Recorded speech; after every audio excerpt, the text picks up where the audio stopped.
Hey, remember this historic event? Peterson, do you have any comments on the Nazi presence at your protest? The presence of Nazis and white supremacists assaulting people at your protest. Do you have any comment on that? Yeah, I don't like Nazis. This is the very first moment when Peterson broke into the public conscience, and he's had numerous other memorable moments that had contributed to his rise to prominence, but this was the very first one. Following this moment, Peterson has had his ups and downs. He went up. Why should your right to freedom of speech trump a trans person's right not to be offended? Because in order to be able to think, you have to risk being offensive. I mean, look at the conversation we're having right now. You know, like you're certainly willing to risk offending me in the pursuit of truth. Why should you have the right to do that? It's been rather uncomfortable. Except you haven't sat there and... I'm just trying to work that out. I mean...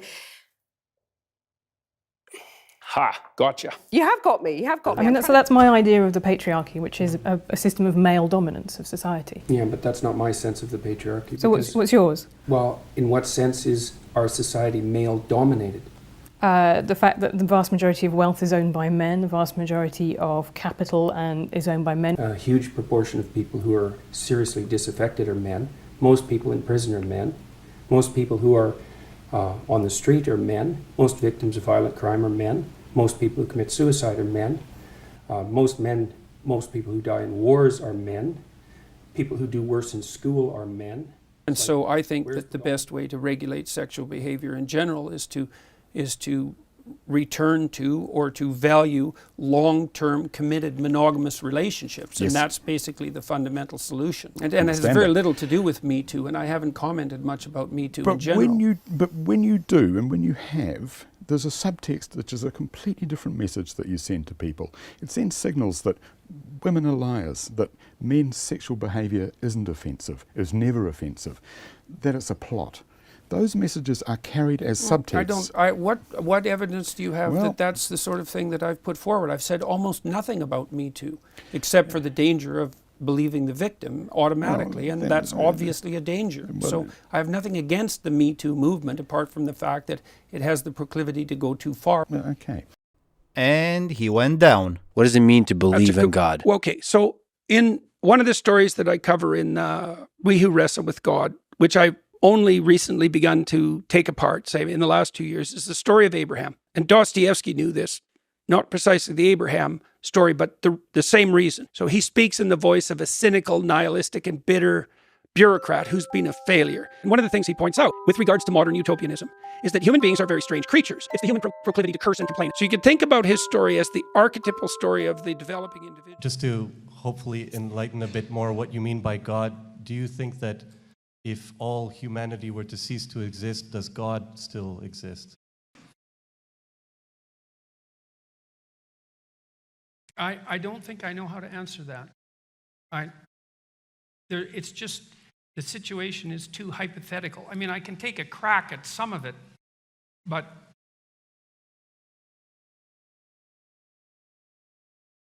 so human beings are characterized by consciousness and by self-consciousness, and the latter in particular seems to be something relatively unique. There's some vague evidence for self-consciousness of lower sources. Shut up! All that damn talking! But, in the grand scheme of things, he remained a fairly active and quite respected intellectual in the intellectual space.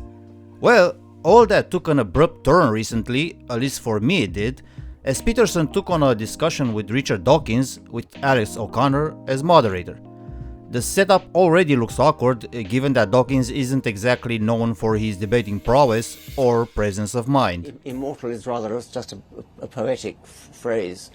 Well, immortal does mean forever, doesn't it?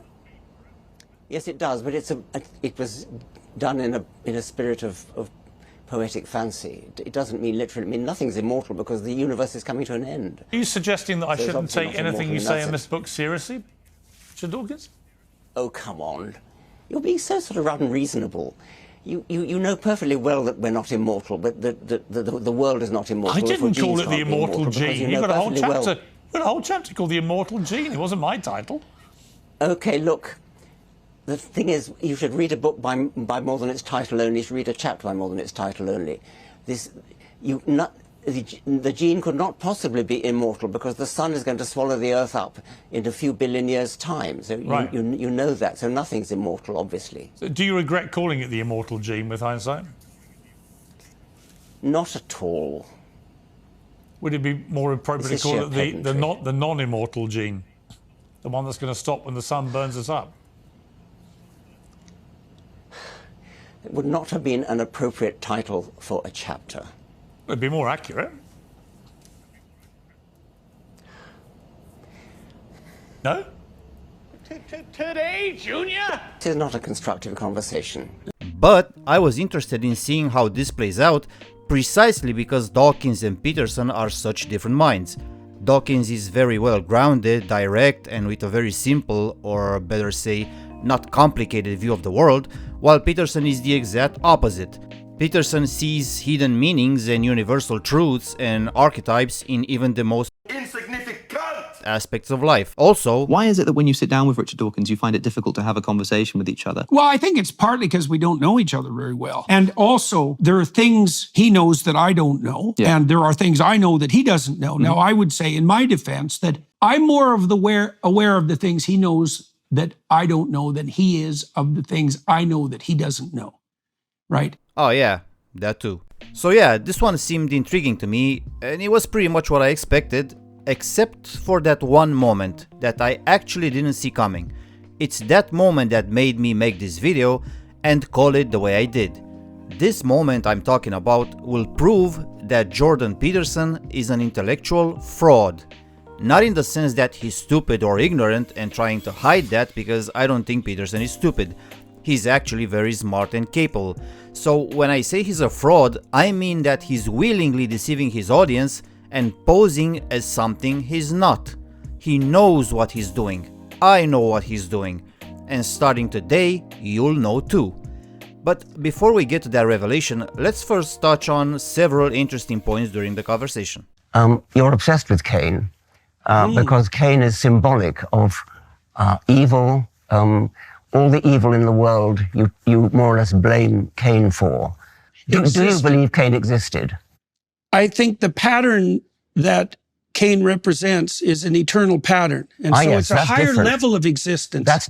Now, I know for a fact that you will recognize this as a Peterson quote, even if you didn't know it was him who said it. That's because this isn't the first time we've encountered it. God is how we imaginatively and collectively represent the existence and action of consciousness across time. God is that which eternally dies and is reborn in the pursuit of higher being and truth. God is the highest value in the hierarchy of values. God is what calls and what responds in the eternal call to adventure. God is the voice of conscience. God is the source of judgment and mercy and guilt. God is the future to which we make sacrifices and something akin to the transcendental repository of reputation. So, what's the actual problem with what Peterson is saying? The problem is that when Dawkins asks him if he believes whether Cain existed, he means in the empirical sense as an actual human, and Peterson's response is essentially Cain exists as a pattern of human behavior. So, Cain exists as a concept. The problem here is that he is using a different definition for existence. Dawkins' definition automatically separates between empirical objects and concepts. Dawkins is only interested in knowing whether Cain existed as an empirical object. Peterson is only interested in Cain's existence as a concept, and he views this form of existence as meta-existence, the highest and most important form of existence, even more important than empirical existence because concepts are more important than objects. And it's not a problem that Peterson does this if he then wouldn't use this definition of existence to attack Dawkins' position. If Dawkins were to claim that Cain didn't exist, Peterson wouldn't contradict him with Bible verses or historical data or anything to prove that he didn't exist. In other words, he wouldn't operate in Dawkins' paradigm where the notion of existence refers to the state of being as an empirical object. Instead, he would contradict him from his own paradigm where existence refers to the state of being as a concept. It's exactly what Jonathan Pajot does with Santa Claus. To me, it seems completely absurd to say that Santa Claus doesn't exist, because obviously Santa Claus exists. There are guys who dress up as Santa Claus. There are Santa Claus decoration, ornaments. We have stories. We have songs. We have all these things which celebrate Santa Claus. And so it is patently absurd to say that Santa Claus does not exist. Now, the question we need to ask is, if Santa Claus exists, in what manner does Santa Claus exist?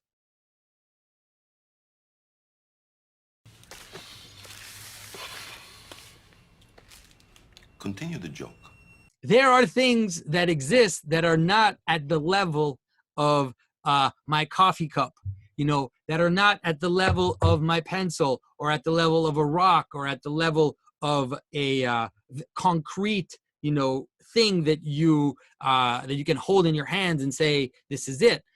There are things which exist at different levels of being. And Peterson does this intentionally, because he does understand what Dawkins is asking of him, and he could answer with a yes or a no, or at the very least with a, I don't believe Cain actually existed, but it doesn't matter. What matters is what Cain embodies as an archetype and how his story tells the larger story of human behavior and society, or some shit like that, which would have been fine, no problem with it. But he doesn't. He prefers to avoid the straight answer despite the answer being obvious, because there's only one instance where Peterson would avoid the straight answer to Dawkins' question, if the answer was no. Because if he truly believed Cain actually existed, he would have answered yes. But he doesn't believe that, and it's obvious to everyone he doesn't. So why doesn't he simply admit it? Don't worry, we'll get to that. But before that, here's another instance where Peterson does the exact same thing, except this time he goes into more detail about it. I'm not interested in dragons, I'm interested in reality. Okay, so I read a book a while back that described the biological reality of the dragon. Say, well, there's no such thing as a dragon. It's like, okay, is there such a thing as a predator? Of course. Well, that's a meta category. What's the category of predator? Bear, eagle, if you're a primate. Fire? Is fire a predator? No. Well, it's complicated because a fire kills you. Okay, pause. I need to address the stupid first. It's not complicated. The notion of a predator, whether it refers to humans or other animals, necessarily and exclusively applies to a being, a creature that classifies as such, because the notion of predator is a biological classification. Fire is not a being, which means you cannot classify it biologically as predator or anything else for that matter. So fire cannot be a predator, just like cars can be predators, despite having the potential to kill me. Okay, I got it out of my system. Move along. Okay, so is there a worse predator than serpentine, flying, fire-breathing reptile? Is that not the imagistic equivalent of predator? So in what way, if predator is real, in what way isn't dragon real? It doesn't take that much imagination to see the identity. Yeah, so now let's address the main point. It doesn't take much to realize that when talking about dragons, Dawkins speaks from an empirical paradigm, aka the dragon is the actual flying, fire-breathing mythological creature, while Peterson explains the nature of the dragon from his conceptual/metaphorical paradigm. The dragon is a category, you see. It is the representation of the meta-category of predator. He does the exact same thing he did with Cain, where Cain was a meta-category of human behavior. And just like with the first point, my criticism stays the same. Peterson does understand exactly Dawkins' problem with his use of the notion of dragon, but he doesn't bother to clarify. It would be so easy for Peterson to say, yeah, so I'm not saying that dragons actually existed as biological creatures. What I'm saying is that the notion of a dragon represents the meta-category of predator, which is a universal law of nature that has permeated humans' understanding of the world around them.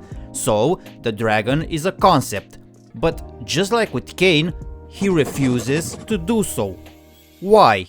Well, I'm about to tell you why, because we've arrived at the moment of truth. Let the curtains fall. I think there are a number of questions which Professor Dawkins has asked quite directly that we still haven't really heard an answer for. Okay. From Professor Dawkins asking about the virgin birth, you started talking about metaphor, you started talking about myth. I think anybody listening to this conversation will understand that maybe a society that doesn't believe in the virgin birth won't work. Maybe that's the predictive power that you're talking about. But I think you must understand that when Professor Dawkins is asking you, do you believe that Jesus was born of a virgin? He means something like a biological fact. And by the way, saying I don't know, or saying, I'm not qualified to comment, is an answer to that question. But is that your answer, that you don't know? I said earlier, and I would hold to this, is that there are elements of the text that I'm incapable of fully accounting for. I can't account for what the fundamental reality and significance of the notion of the resurrection is. My knowledge just ends. Sure, but I know that whatever happened as a consequence of the origination and the promotion of the Christian story was powerful enough to bring Rome to its knees and demolish the pagan enterprise.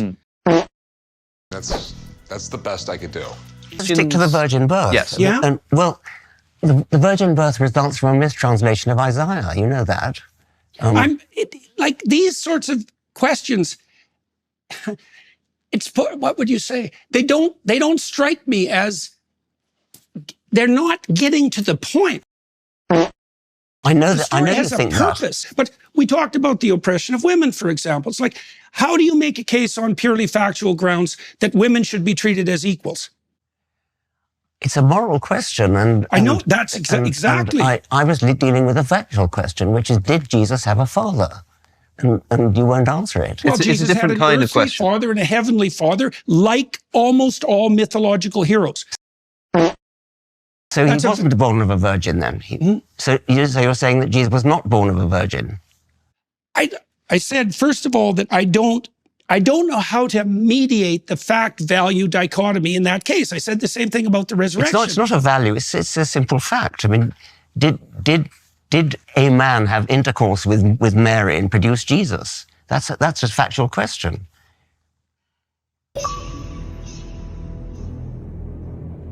I need to take a deep breath.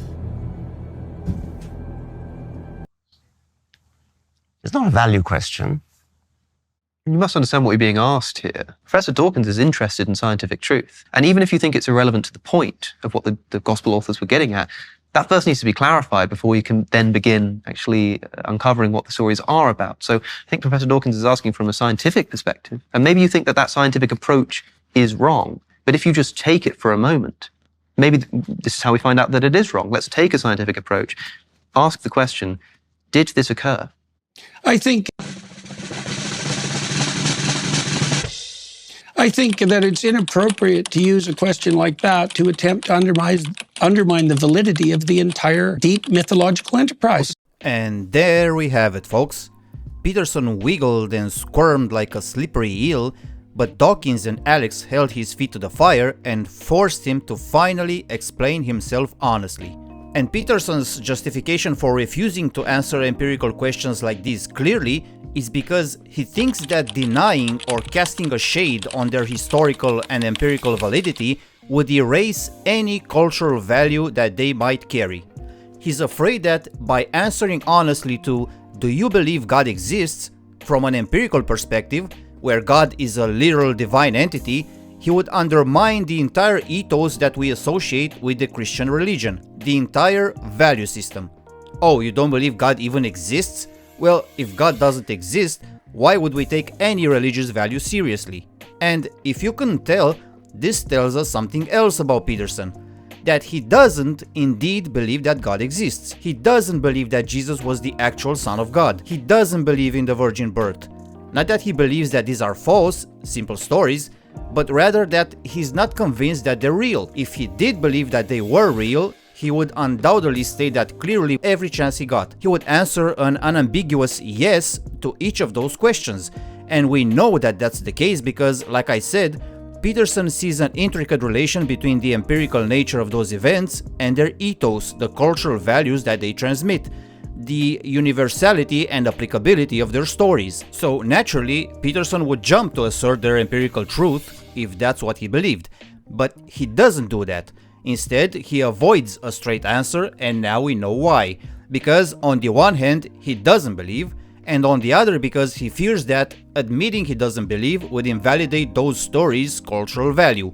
And he's so haunted and terrified by this thought that he's going so far as to even refusing to state plainly the fictional nature of actual fictional work. I know this comes up all of the time when somebody says, but did Cain and Abel really exist? And I know that you want to say that the story which I think it's a silly question. I think it's like asking whether Raskolnikov existed in Crime and Punishment. Like it's not a trivial question, because you can answer yes and you can answer no. You can say, well, there was no such specific person as Raskolnikov. But it's not a helpful question, because the reason that Dostoevsky's Crime and Punishment is a masterpiece is because Raskolnikov was everywhere in Russia when Dostoevsky wrote Crime and Punishment. And so Raskolnikov is hyper-real. He wants these stories to be empirically and historically true, because that would further validate and enrich their ethos, but he can't elevate them to that status because he doesn't believe that they're true in that sense. So instead, he's created a system of sophistry and deception where he answers from a metaphorical paradigm when asked from an empirical one. So with all your studies that you've done in the Bible, do you believe in it?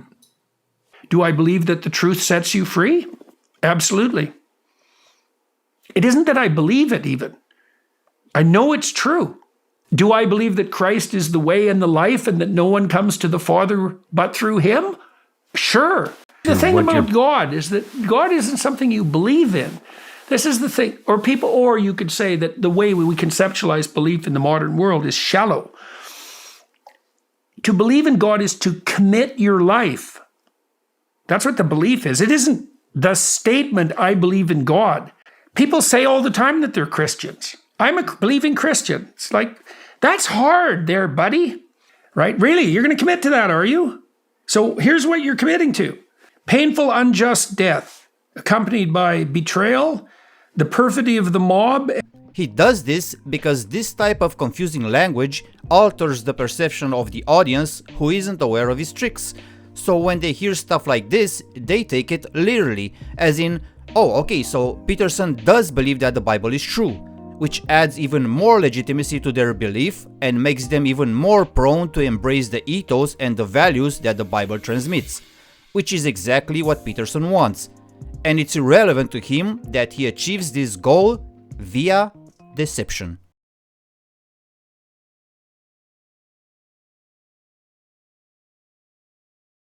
To be honest, I think the video speaks for itself, but I do want to mention one more thing. I think people forget that Peterson is essentially just a psychologist. This is his most defining field, it's what drives his passions the most and drastically influences his view and understanding of the world around him. So he's used to peel the reality's layers to discover hidden triggers and meanings that would explain various human thoughts and behaviors, which isn't a problem in and of itself, but it becomes one when Peterson starts to display his obvious cognitive dissonance. Because on the one hand, he believes that the empirical truth of biblical stories is irrelevant, what matters is the metaphorical one. Like these sorts of questions, they're not getting to the point. I know you think that. But at the same time, he can't plainly state that he doesn't believe in their empirical truth because he feels that that would take away from their metaphorical value. Because you don't think that Cain and Abel existed. What do I think about Cain and Abel? I said, I think the pattern that they represent always exists. Which is not only a glaring sign of cognitive dissonance, but also blatantly wrong. We can value stories for what they are and what they give us, even despite knowing that they're not true. What matters is their internal and universal value and how they speak to our humanity, our dreams, and our hopes. I simply think Peterson got drunk with fame, and in an effort to capitalize on that, he went out of his lane of psychology to pose as a more complete and versed intellectual than he actually is. I mean, look at this shit. Do you believe that as a fact, that Jesus died for our sins? There are elements of the texts that I don't claim to understand. I watched an interview that you did recently where you were talking, I think it was with Piers Morgan, about the complexities of trying to understand this strange realm of quantum phenomena, right? And we have a trouble with quantum phenomena because at the micro level... Who are you in your mind? Who are you? And I think that was a mistake because as I see it, he would have been better off as a respected psychology educator than mocked as a wannabe jack-of-all-trades intellectual. You either die a hero or you live long enough to see yourself become the villain. But That's just what I think. Like the video, comment, share, subscribe, and I'll catch you on the flip side. Dr. Peterson, you're drunk on symbols.